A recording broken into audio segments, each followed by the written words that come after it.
All right. Well, I woke up this morning and I turned on the light and the circulation pump for the 140 gallon just to find out that this guy here, Whiskers, my red tail, not sure if you can see it from this angle, he's over there in the back, but he has a pretty big belly on him. And I didn't feed him that much yesterday, put it that way. I fed him what they were supposed to eat, like I normally do, but I didn't feed him enough yesterday for him to get that fat, is what I'm saying. I fed him enough to eat for the day, but what I'm saying is I didn't feed him enough to get as big as he is now. So it made me curious as to what the hell he ate. So here we go. There's my peacock, my green terror, my red devil, my blue,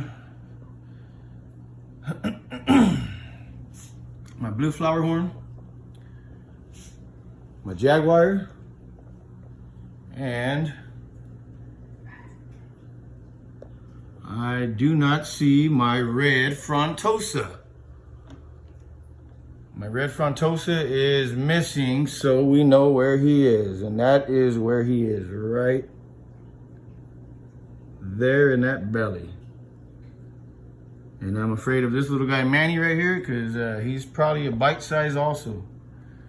But yeah, it pretty much bothered me a lot.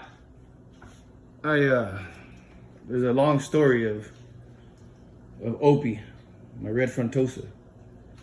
When I bought him, I put him in the other tank with the guys. We had some trouble in the beginning. They started fighting. He got beat up pretty good. I had to create a hospital tank for him out of a tote, out of a 30-gallon tote. I put that in there with the salt water, the stuff I needed to help him get back to his health. I did that for a few weeks. He did better. I kept him separated. I put him up in my daughter's tank in Victorville. He did good.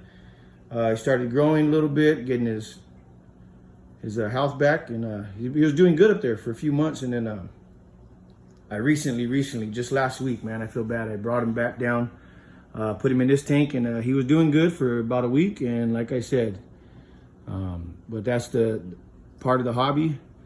You got to kind of be careful of what fish you put together. He was a good size, but I guess the catfish thought he looked a little too good last night for some reason. But yeah, breaks my heart. But again, we're one down with little Opie, so I got to be careful on what I'm going to do now with that red tail. I'm not sure, man, what I'm going to do, because I got some nice fish in here that I do not want to be eaten. And the red frontosa for sure would have been my first on the list that I do not want eaten. But